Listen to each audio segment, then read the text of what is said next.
thank you very much for joining the webinar today. My name's Richard Bates. For those of you that don't know me, I'm the Sales Director for EBS. And as a business, we pride ourselves on being your experienced technology partner. For those of you that don't know us, Electronic Business Systems is abbreviated to EBS. We're based just outside of Birmingham, near Spaghetti Junction, and we've been established as a business for just over 40 years, 43 actually. We're a long-standing Sage partner, having spent over 30 years reselling Sage 50, Sage 200 products in various different formats, and also a Microsoft partner with an IT managed services offering, which includes our own EBS Cloud platform as well, which is ideal for Sage 200 or 50.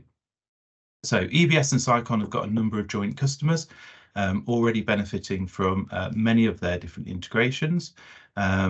Obviously predominantly around the Sage 200 product, and obviously we want to share this with you today. So before I pass you over to Michelle, and you might see Nikki on the call as well, who's our account manager, but I'll pass you over to Michelle from Sicon, who's going to demonstrate the latest release of the Sicon Document Automation. I can say that word, automation. Hi, good morning, everybody. Good morning. So just quickly before I do pass you over, sorry, Michelle, just let you know that we are recording this. It will be edited and within a couple of days put onto YouTube. We'll send out the links, so obviously everybody can watch that again, share it internally if you want to let colleagues also watch it and see what the latest features are. So right then, Michelle, over to you now. I've done my Fabulous. bit and I'll let you take the reins. Thank you very much, Richard. Thanks very much, everybody, for joining us today. I'm just very quickly just going to pop you in and show you my screen, so you can actually see. Perfect. Okay, so Sicon Documents and Document Automation are solutions for Sage 200 that sit integrally inside your solution. Essentially, what we're doing is allowing you to be able to do three things. You can attach documentation, you can produce documentation outside of Sage and accompany that with your terms and conditions, your header pages, your branding, and more significantly, a third option, which is to add something called OCR technology to it. We call it document automation, and that's what we're going to have a little look at today. But OCR as a technology is optical character recognition. And the idea behind that is that it's going to limit or decrease the number of invoices that you need to key in, so that you are allowing your suppliers to either send you via email to a designated email address that will be read by the system to automatically populate the invoice, or for you to be able to choose to file and read that invoice. So depending on the mechanism, depending on the media, depending on what you want to give to your suppliers, you might give them an email address to email to for invoices, credits, or sales orders. That's what document automation allows us. Or you might have the opportunity to file them yourselves. In other words, send them up to the OCR reader so that it will read the invoice for you, key it in, and allow you to then accept that invoice for processing. So the hope is that many of your invoices won't need any intervention from you, and that all you're actually doing is accepting them into the system. And in order for me to be able to display that for you today, let me actually take you in and actually show you where Sicon Documents are sitting. I actually have a very extensive menu over on the left-hand side, so please don't feel overwhelmed by this, but this is where Sicon Documents sits. As part of Sicon Documents, as I mentioned previously, you have the opportunity to just have the ability for you to be able to attach documentation and distribute documentation from Sage. So we're going to have a quick look at that bit first, and then we're going to concentrate our efforts on the document automation side of things. So first things first, we're just going to pop ourselves into the settings behind Sicon Documents, and you'll see that we have a number of email templates which allow us to be able to configure an email that you would want to accompany certain documents that you send out from Sage. If I just pop in and edit my order acknowledgement one, you'll see that there are a number of fields over here that I can then include into a nicely formatted email with our HTML, with our hyperlinks, with our website, with our brand, that would then be the conduit to sending out that information to my client or to my supplier. So we can set those up to then be able to use the document distribution side of things. So again, this is sitting inside of Sicon Documents. And in here, I can determine what type of documentation that I send out from Sage is going to have these sets of header pages, these sets of terms and conditions. So in the case of my purchase order, I've said, so let me just move this around, guys. It's nicely squashed up in the bottom of my screen here, as you can see. I'm just going to move that up. And again, you'll see here, we have header pages, terms and conditions that I've said are the default position for when I send out a purchase order. That might be completely different for when you send out a quotation, when you send out a pro forma, when you send out an order acknowledgement. You get the general gist. You can determine what you want the system to send with your documentation. We're going to see a little bit of this as we go through the demonstration. However, what's even more significant in here is the ability for us to be able to determine what our suppliers are going to do from a document automation perspective. Are they going to send electronic emails that we want to be able to read? So that sits in the document automation settings. So we're just going to pop ourselves in here and we're just going to pop ourselves into the automation settings, where you'll see that we do indeed have a number of email addresses, that these are the ones which you would potentially give to your suppliers. So when they've got an invoice to send to us, when they've got a credit, when they've got a sales order, these are the email addresses that you might give them, and the system will then automatically read the invoice.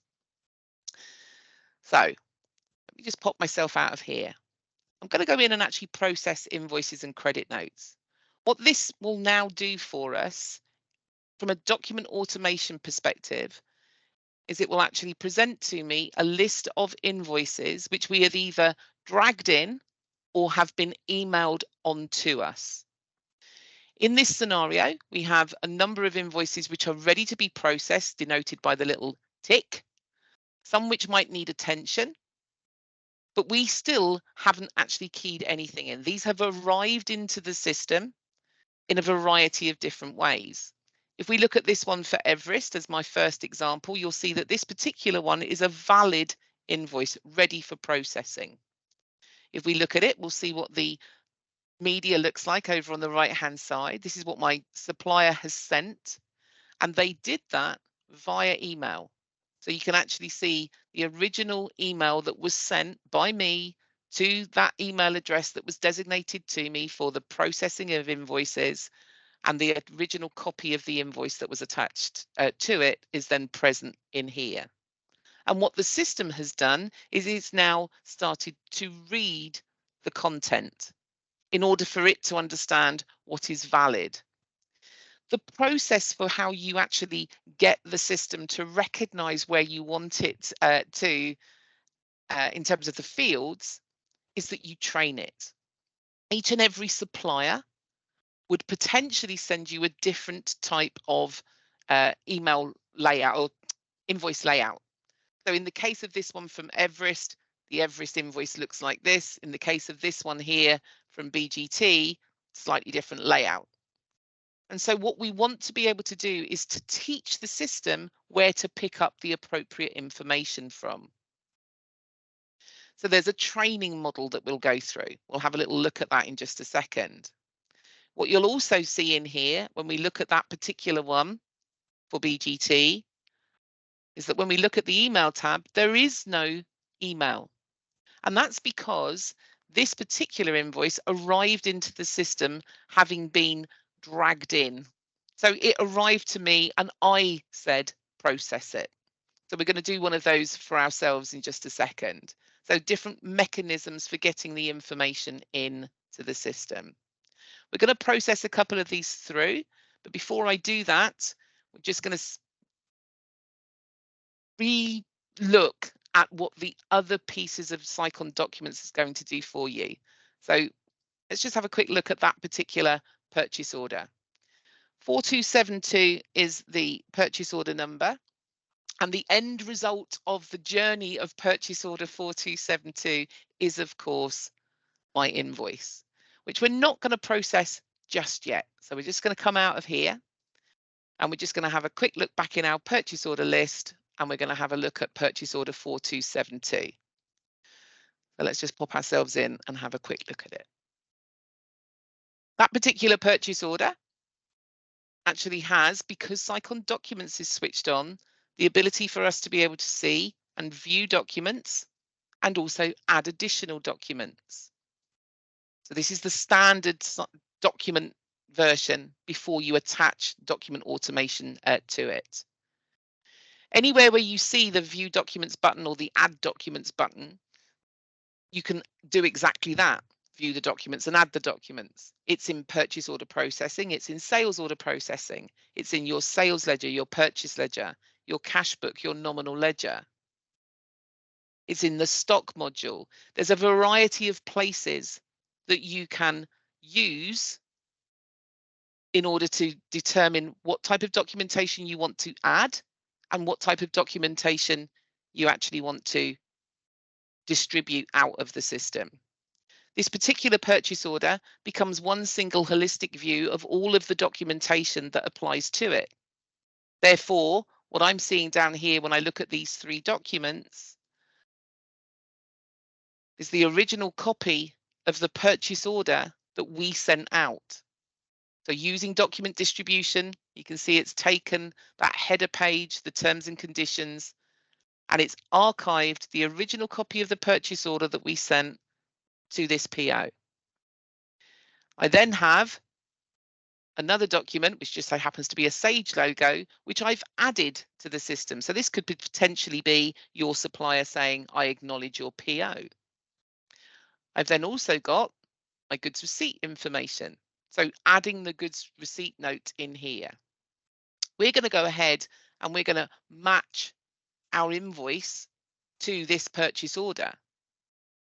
So when my invoice arrived, it would look at the individual supplier information to determine whether or not it needs to match to a purchase order or can go directly into the purchase ledger. They are all settings that you can set to be your defaults, and then you can override by supplier. And all that's actually happening here at the point at which we're going to process this invoice is it's literally reading the standard Sage information. What is my purchase order? What are those values? Has it been goods receipted? Do you want to make sure that it's been goods receipted? And they're all settings that you can set behind the system. So in the case of this particular purchase order, as we'll see again, it's been received but not yet invoiced. So that's exactly what my system's just about to do. Before we actually go ahead and do that, I'm just going to pop myself into my supplier list, and I'm going to choose an alternative route to put on an invoice for these guys called Corcoran Supplies.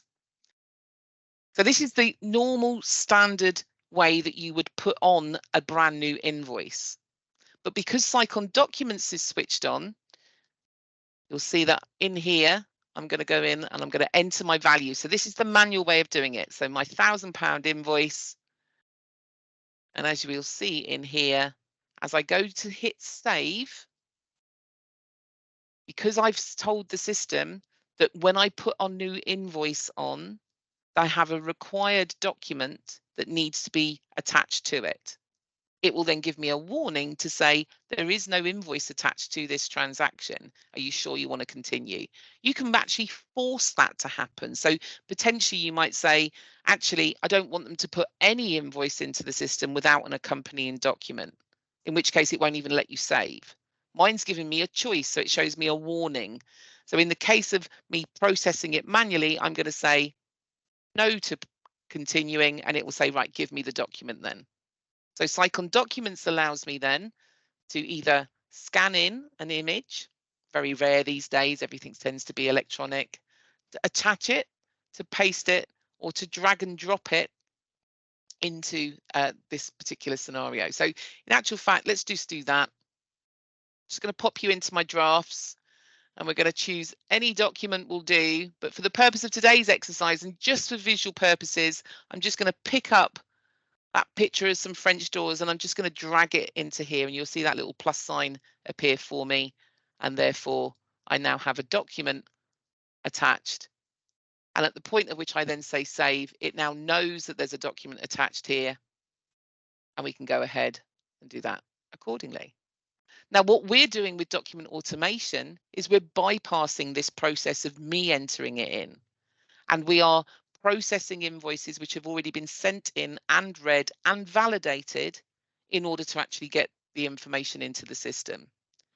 So we're just going to pop ourselves back into that process invoices utility.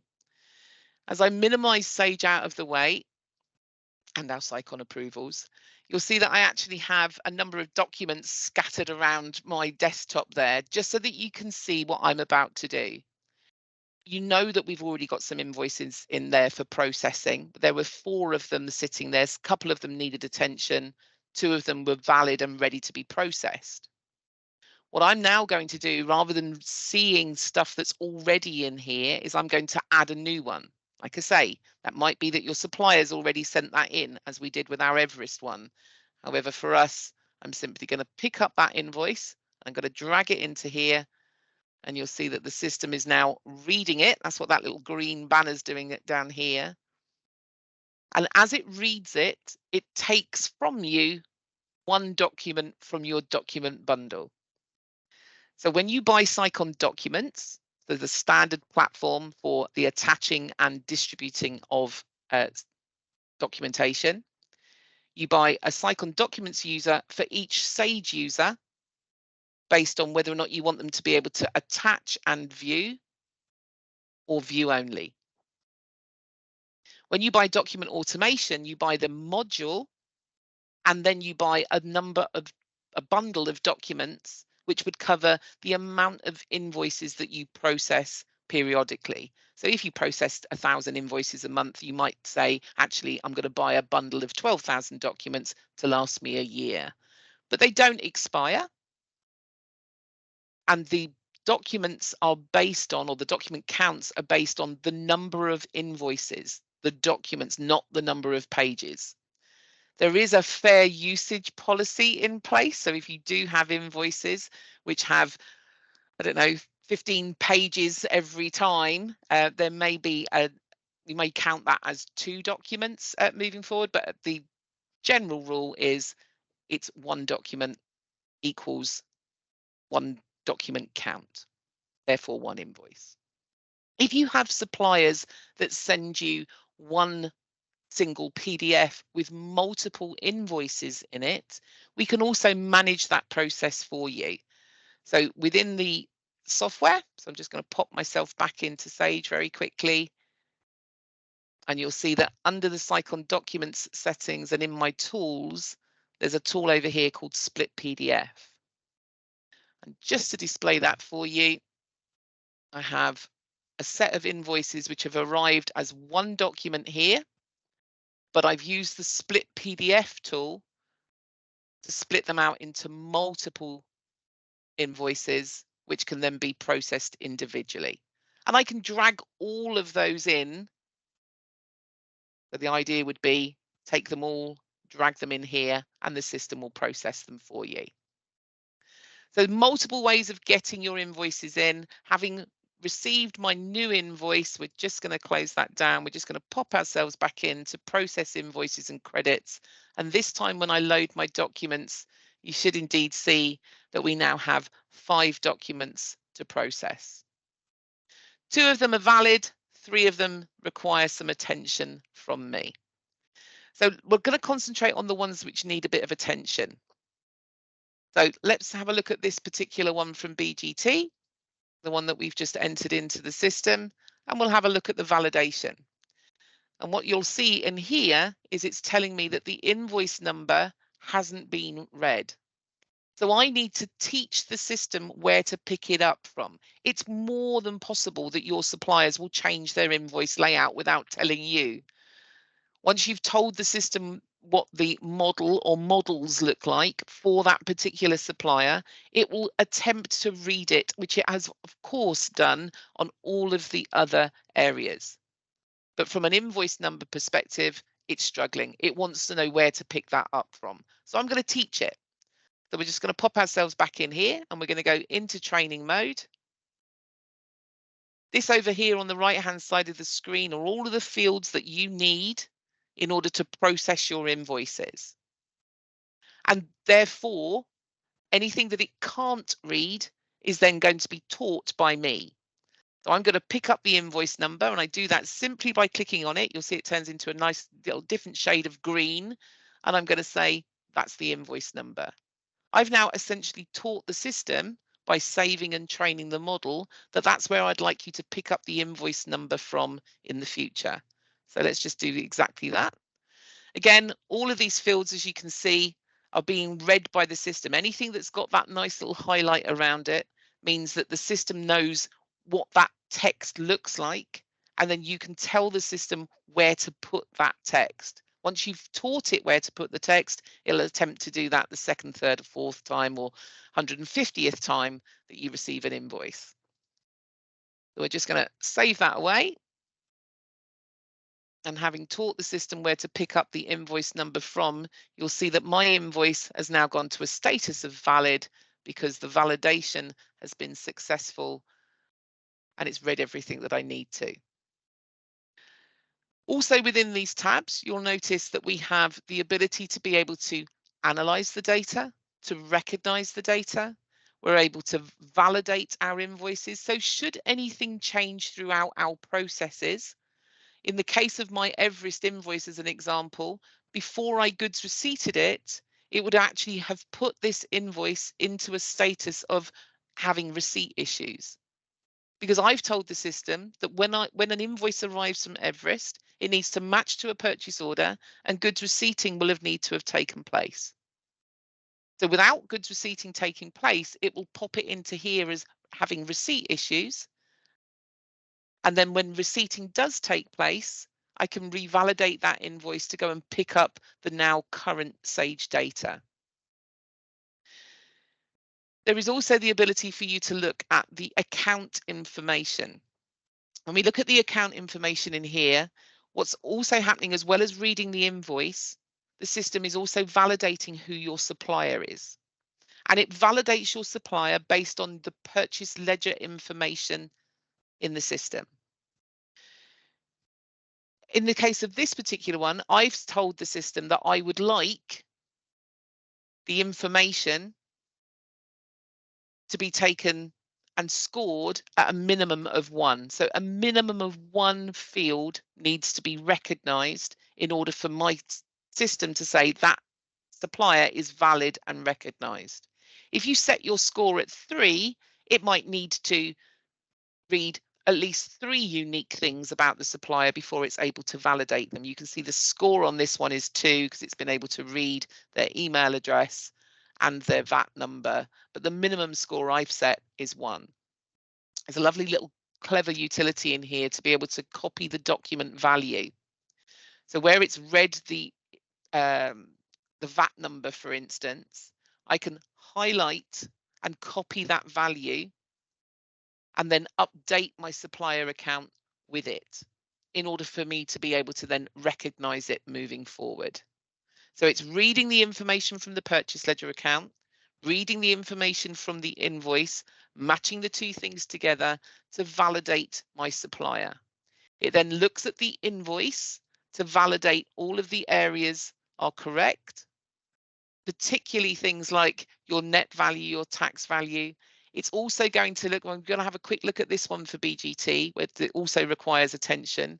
And you'll see that it's a slightly different piece of information that it's giving me. It's saying I've been able to pick up the invoice number, but I can already see that an existing invoice with a reference of type 2513666 already exists inside of Sage. In other words, it's a duplicate. So it gives us every opportunity to be able to process our invoices without having to key anything in, but also by allowing us to add any intelligence that we have to it. We're going to go ahead and process a couple of our invoices. There's a few more bits and pieces to talk to you about. As you can see, it talks to me about what it actually used by way of credits in my bundle, what the original email looked like if it arrived via email, what model it's actually using. I can go and train the model, edit the model, view the model. I can see a log of every action, when it arrived, how it arrived, where it's validating, where it's checking for additional documents. From a processing perspective, these little tabs that exist across the top here are automatically switched on. So I'm seeing everything in these tabs. If I don't want to see those that require attention, I'll switch my need attention off and I'll just see those which are valid. So by switching these on and off, I can see everything in a single screen. If we look at the one from Everest again, because we know that that particular one, as opposed to the one for BGT, is going to go directly to the purchase ledger. No purchase order matching required. The one for Everest is a little bit more complex, as you can see, and is not only looking at the invoice values, but it's also looking at the order value, it's order matching, it's also goods receipting and matching to my goods receipting as well. So it's doing an awful lot of stuff for me, but still there might be other things that I need to be able to do with it before I actually process it. So we'll process a couple of our invoices in a couple of different ways. So the first one that we're going to do is just into our BGT one down here. So let's just highlight that one. That's the one that we're just about to take into the system. The hope is that you're going to have 10, 20, 50, 150, 1,000 invoices, which are all at a status of valid, so that you can do a multi-select, select all, and process them automatically. No additional keying required. So the first one that we're going to do today is exactly that. We're going to do a process automatically. The system says, are you sure you want to process one document? And then as you can see, the document status instantly moves over to that of completed, because we've now processed that invoice. If we reload our documents for one more time, you'll see that now disappears from our processing. And what's actually happened in the background, and let's just pop ourselves back into Sage. We're going to pop ourselves into the BGT account. And you'll see that we do indeed have a brand new invoice sitting at the top here, with, of course, the ability for us to be able to see the invoice ready to be paid. No keying from us whatsoever. Just an acceptance of the invoice having arrived. The second option, where you do want to add more information to it, because actually what's actually happened in the case of my invoice is it's actually taken the default supplier nominal account as where it wants to post to.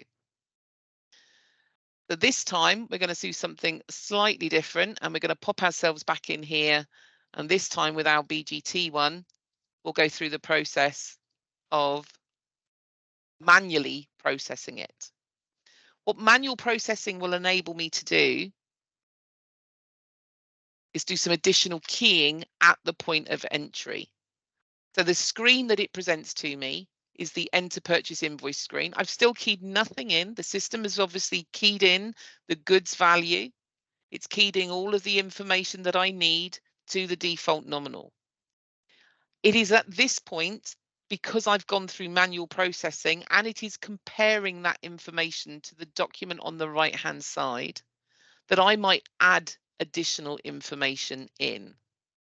So it may be that I'm going to, again, because I've got project switched on, guys, I'm going to have to do my coding here. So I might say, actually, it's £250 to that nominal, and I might choose a completely different nominal at this point for this one to go to. Maybe a different cost centre, maybe a different department, and £250 is going there. Obviously, the net result for most people without projects is exactly this. This is where you're doing the keying of the information. Also, and then something else that is actually really clever, is I actually have the opportunity to pick information from the invoice that I might want to add to my invoice. So if I actually said, any one of these will do, guys, it could be anything at all, but as you can see, I'm just highlighting that text and I'm going to copy it and potentially add it into my narrative. It's that level of information that we're able to achieve by having the original copy of the document read by the system, but allowing us to add additional information to it at the point of processing. I'm simply going to save that away. Again, just because I've got Sicon Documents switched on with the warnings, that's the one that I've got sitting in the background. I'm just going to say yes to continue with that, because it has got the document. That's now gone to completed. My invoice has now been processed in exactly the same way as our first one was.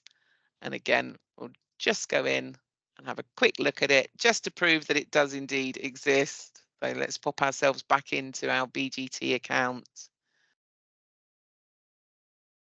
I'm just going to order it by unique reference number. So the most recent one is sitting at the top. There is the one that we have just processed with, of course, the additional information or the document attached to it. And of course, mine has actually gone into a status of unauthorized. So the nominals that I chose aren't currently sitting here. This has gone into an unauthorized purchases status. And if you wanted to, guys, there's another solution that you might look at now for the automatic approvals or the automatic routing for approval of invoices. That's exactly where mine has gone. We won't concentrate on too much of that today. The end result is going to be, of course, that it will post to exactly where we want it to. Our Sicon approval system for invoice approvals is actually literally takes it out of the unauthorized purchases code, having been approved, and pops it into that 44100 or 41100 code, exactly where we intended it to be. So we're just going to complete our little process for documents, because this time when I go back in and actually process my invoices, so one more time back into my invoice processing screen, I'm just going to load those documents again. We're starting to work our way through our invoices, as you can see. Again, the hope is that you're going to have multiple tens or hundreds of them which are valid, that you can simply click the button to say process automatically. I'm just showing you every different permutation of what could potentially happen. This time we are indeed going to process our purchase order. So let's just go ahead. Again, choose process automatically, process manually, absolutely fine with either of those. I'm going to do mine automatically. It'll now disappear into a status of completed, load my documents again, it's now done. But the end result of that is, without even going into the purchase ledger transaction, we're going to go back into my purchase order 4272. We're just going to pop ourselves back in to view it, and we should see in here that it has indeed been ordered, received, invoiced. And the end result from a document store perspective is that when I go in and view my documents, I'm also accompanied now by the original copy of the invoice, which we haven't even touched. So when we go in and actually view the documents, we see that original copy of the purchase order that went out, the document that we added in, the goods receipt note that we added, and our final process, which is the copy of the invoice that arrived via OCR document automation into the system, all nicely done, processed through, one single holistic view of everything, and a purchase to pay solution that gives you full traceability all the way back through the system. I'm just going to pop us back in to the system one more time, just to reiterate for you that it isn't just invoices, it is also credit notes that we can process through document automation. And there is also the ability for you to be able to add sales orders, which will become purchase orders for you, or the other way around, purchase orders that will become sales orders for you. There is also, as I say, the ability for you to be able to drag those in to here, as well as your suppliers being able to send them in via email. In this view, you'll also be able to see your bundles, how many you've used, total operations, total credits remaining, general information around what you want your supplier score to be. As you know, I said I had a score of 2, but my minimum was 1. This is where you set what that minimum score should be. In here, you're able to determine what the defaults are for most transactions. Do you want to validate the purchase orders have a GRN? Do you want to validate invoices that have an order number? So these are my general settings. However, at supplier level, so we're just going to pop ourselves into my supplier list. We'll have a quick look at my BGT. So we're just going to pop in and amend the details for BGT. And you'll see under the Sicon tab in automation that we have the ability here to set the parameters by supplier. So what you're doing here is including or excluding them from using the document automation, and then you're setting the parameters. So in the case of BGT, I've said no purchase orders or GRNs are required. BGT invoices go straight to the purchase ledger. When we look at our Everest one, instead, you'll see in the case of Everest that we want everything from those guys. So when we go into automation and into the settings, we do indeed want to validate against an order number. We also want the purchase order to have been GRN'd. We'll also go right down to the level of validating against projects if you have Sicon projects switched on as well, guys. 40 minutes is normally enough of my voice for any of you to cope with, guys. So that's kind of the whistle-stop tour of Sicon Documents. Sicon Documents for the capturing of documents and for the distribution of documents outside of the system. And then document automation for the optical character recognition OCR technology that allows your suppliers to send in their invoices so that you don't have to key them in, cutting down on any capacity for mistakes to be made, and also cutting down on processing time for you. That's it from me, guys, and thank you so much for listening to me. We're more than happy to answer any questions that you might have. And if there are questions for me to answer, please give them to me now. Brilliant. Thanks ever so much, Michelle. You're I'll let you welcome. just quickly catch your breath. We have had a question come in from John. So what would the process look like for large invoice with, say, 100 lines on it, and there was a GRN match issue on one of the lines? So again, it depends on the parameters that you've set right at the very beginning of the process. So whether or not you actually want to do GRN matching or not. But the process would be that it would allow you to match the invoice to the GRN or GRNs that have already taken place. So a 100-line invoice would look at the 100 lines on your purchase order and potentially the 99 of them which have been goods receipted. If one of them hasn't, then it would only match to the 99. Brilliant. I haven't got any more questions at the moment. Obviously, if anybody does have any questions, feel free to just pop them into the chat box, or you can unmute and make yourself make yourself aware and yeah, ask the question. But I guess in the meantime, you just looking at what you've gone through there, Michelle, there's a hell of a lot involved with the documents, and I appreciate you've gone through every step there. But ultimately, you know, once the product's in, established, as you start to do the training on the product, this process gets quicker. It becomes more natural, and a time saver, isn't it? Exactly that. So there's a little bit of, and I mean, I hesitate to call it pain, but there is a little bit of work that needs to take place at the beginning of any process, and particularly with OCR as well. You're going to teach the system what to do in order for you to not have to teach it moving forward. So when you go through that process, you might teach it once or twice or 3 times because of different layouts. It may be that the first time you process an invoice from your supplier, it has 1 or 2 lines on it, but then you get one that's got 17 lines and you have to teach it the logic of what that might look like. But once that's done, it's then hard coded into the model so that it will then recognize it moving forward. So yeah, it becomes a very, very easy process then just for processing.